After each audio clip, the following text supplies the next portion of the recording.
Atlanta News First starts now with a First Alert Weather Day. Breaking news after a tornado touches down in parts of our viewing area this morning. It hit in Meriwether and Troup counties, and we have now confirmed there are injuries related to this. Wellstar, West Georgia is telling us they've treated 2 patients with storm-related injuries so far, and a 3rd person was on their way in when we last heard from the hospital just a little while ago. We want to get live right now to Atlanta News First reporter Bridget Spencer in West Point in Troup County. Bridget, what can you tell us? Yeah, right now we're at Bethlehem Baptist Church where they had to cancel church. And as you can see by what we were talking about earlier, the devastation is pretty widespread. It's pretty severe. Lots of buildings were damaged. Luckily, Bethlehem Baptist Church looks like it's still up. The structure is still up, but I'm here with its pastor, Willie T. Edmondson. Talk about what was happening when you heard that news about the tornado this morning. You had to cancel church. We had to cancel church, but we were here for church because our first service begins at 9 and the second begins at 11 o'clock. And we heard about the tornado coming through. Well, I was coming on the interstate, and so it was blocked. And so when I finally got here, which was almost 9 o'clock, we just canceled 9 o'clock service because of the storm. And we were going to have 11 o'clock service until we heard another tornado coming through later on. So we canceled 11 o'clock service so our members would be safe. How are you doing, and how is your congregation doing? Some of our members have been affected by it, and some of the neighboring communities, such as New Harmony, I understand they were heavily hit in the New Harmony area, as well as some of our members, they lost their homes on Highway 29, and some of them had to go to the emergency room there at the Wellstar, West Georgia. But fortunately, and we're very blessed, that no fatalities have been reported. And, sir, we also know that you are now mayor-elect of LaGrange. Did you expect, and you're being sworn in tomorrow, did you expect to get started immediately? You're pretty much hitting the ground running right now. Yeah, hitting the ground running, but we were also in the same predicament in January when the first tornadoes came through. Wow. Well, we're wishing the best for you, your congregation, the city of LaGrange, also the city of West Point, where we are right now. This church, luckily, Bethlehem Baptist is still standing, but a lot of structures are not standing. We actually were down the street at another church where the church totally was just collapsed. The roof was totally collapsed. So lots of devastation, and, of course, the rebuilding is really just starting. We're live in West Point. Bridget Spencer, Atlanta News First. All right, Bridget, thank you for that update there from West Point in Troup County. Now, making for an especially unnerving situation during all of this, we have learned 2 tigers got loose. Tigers. Atlanta News First reporter Rebecca Schramm is live in Pine Mountain with brand new information about this. Rebecca, tell us more. Well, Megan, we are at the Wild Animal Safari, and if you know anything about this, as we take a live look down the road here, about 500 feet from where we are is the entrance. This is an area where you can take your family. It's a popular tourist destination. People come and you can drive through, roll your windows down, and all kinds of exotic safari animals will come right up to your window. You can see all sorts of animals that you wouldn't normally see in Georgia. Well, apparently 2 tigers got loose during the tornado this morning, and I'm told one of them has been captured. They were able to get one back here to the animal safari, but another one is still on the loose. We were just talking with a state trooper earlier. He said he was just hearing about this. He was just here to sort of keep the roads clear, make sure, because we've had some tornado damage in this area as well with trees across the roads. So he's just sort of positioning himself and had no idea that there was a tiger on the loose in the area until the car in front of us told him. So he seemed a little bit shocked by it. So far, no sightings of the tiger that we know of.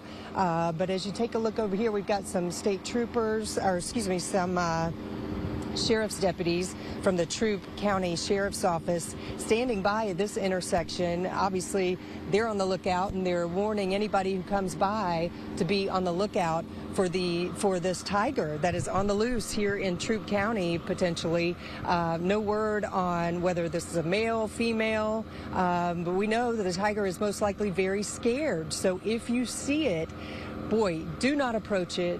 call authorities, let them know, because this is a very serious situation here. Again, we had 2 tigers that were on the loose, one of them captured, and now we have one still on the loose outside the wild safari animal adventure area here near Pine Mountain. So we'll send it back to you, but yeah, just a crazy day here as we try to gather our senses here after the tornado came through. Back to you. Yeah, Rebecca, it's almost unbelievable to talk about this. Folks are dealing with the aftermath of this massive storm, and this, like you said, is a very serious situation. All right, be safe and keep us updated on what you hear out there. And we do want to get an update now on the latest from officials right there in Troup County. Sergeant Stuart Smith with the Troup County Sheriff's Office joins me live from the County Emergency Management Agency offices. Sergeant Smith, good to see you. Thanks for giving us some time this morning. What are you learning about injuries, and are there any fatalities after this tornado? The good thing is we don't have any reports of any fatalities. We do have 2 to 3 injuries from the tornado. I can confirm right now, I was listening in to the other interview, the second tiger has been captured inside the park, and they are detaining it at this point. So both of those issues have been taken care of inside the wild animal safari. So the second tiger has been captured. And I can also confirm we've got just initial estimates are 80 to 100 structures with damage. We also have approximately 20 to 30 structures that received very significant damage or were completely destroyed down in the West Point area. What are the challenges that first responders are having? Can they get to these structures? Can they get to people who need the help? So they are going door to door, structure to structure, and clearing those. Also, any calls that come into 911 for people trapped or structural damage, we're trying to check those as quick as we can.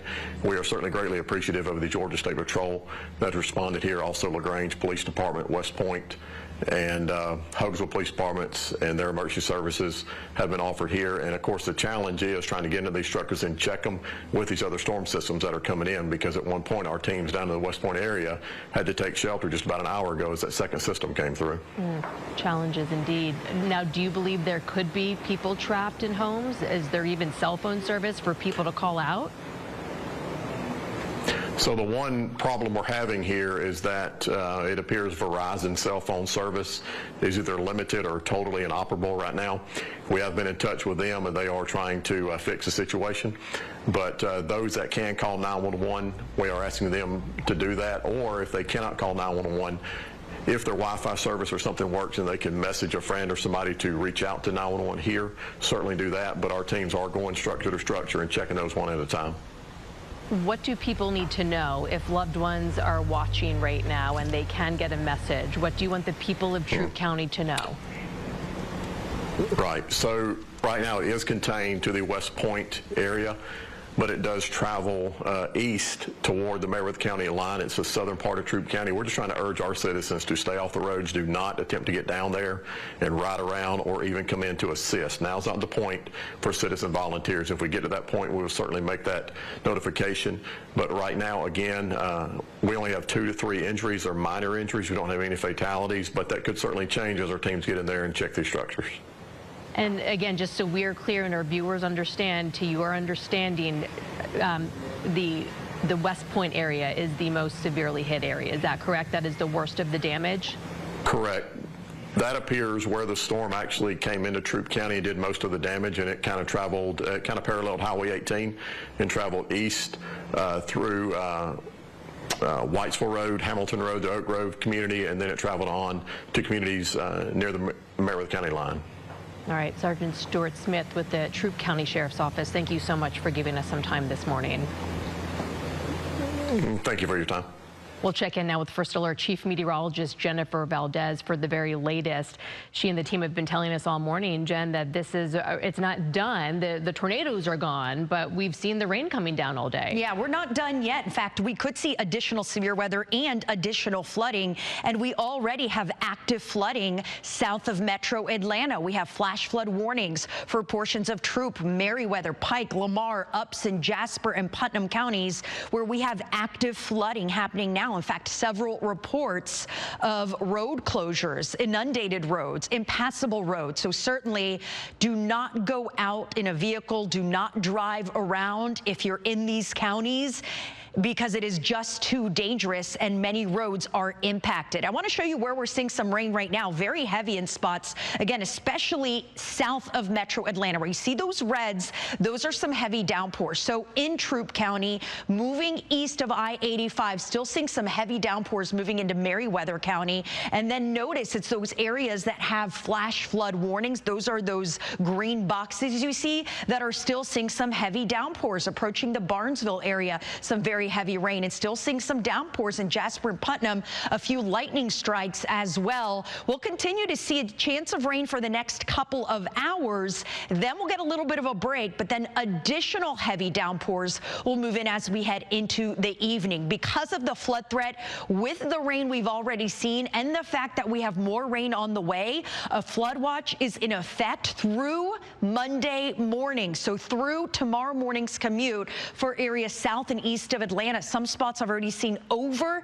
3 inches of rain, and we could see an additional 1 to 3 inches of rain. On top of that, the tornado threat not completely over quite yet. For Jasper County, south of Jasper County, I should say, is where we have that tornado threat in East Georgia. But Troup County, Meriwether County, Pike, Lamar, Upson County still under a tornado watch until 1 o'clock this afternoon. That means tornadoes are possible in these areas. I want to take you hour by hour because we did declare a first alert weather day for today for that threat of severe weather and additional heavy downpours and subsequent flooding that could be a result. The rain we see right now will continue for a couple more hours, but then as we head into the afternoon, notice we get a lull in the coverage. So by 3 o'clock, can't rule out a stray shower, but most areas will be dry at 3, 4, 5, 6 o'clock. Then as we head into the evening after sunset, we are going to see additional rain with the possibility of heavy downpours. And it looks like overnight tonight, after midnight, that is when we have another threat of severe weather, including strong damaging winds, large hail, heavy rain, and isolated tornadoes, a possibility again tonight. So this first alert weather day continues through tonight into tomorrow morning with the heaviest downpours after midnight into the overnight hours, possibly impacting the early morning commute. We will see some rain around 7 a.m. After about 10 or 11 in the morning, the rain will be over and done with, and the rest of the day, Monday, will be dry, but we do have additional downpours possible on Tuesday. Here's a look at additional rainfall totals, anywhere between 1 to 3 inches, which is, again, why I'm so concerned about additional flooding and flash flooding that will not only impact this evening, but tomorrow morning's commute. So today and tomorrow morning is a first alert weather day. Additional rain possible Tuesday, but after that, we get several days of dry weather finally back in the forecast. Jennifer, thank you. And be sure to download the First Alert Weather app to stay up to date today. Our team is here keeping you informed.